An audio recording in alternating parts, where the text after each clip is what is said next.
বেপরোয়া বৃষ্টি ও শিশু। বৃষ্টি পড়ছে টপ টপ, শিশুটি করছে ছটফট।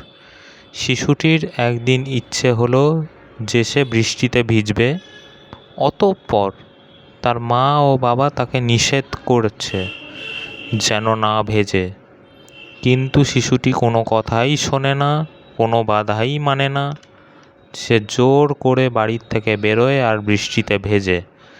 বাড়ি ফিরে তার ঠান্ডা লাগে, পরের দিন জ্বর, সর্দি, কাশি ও গলা ব্যথা।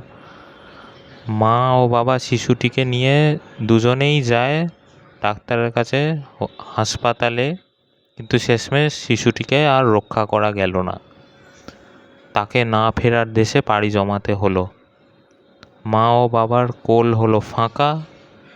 এখানে হলো কার অপরাধ? অবশ্যই এটা নিয়তি। হ্যারি।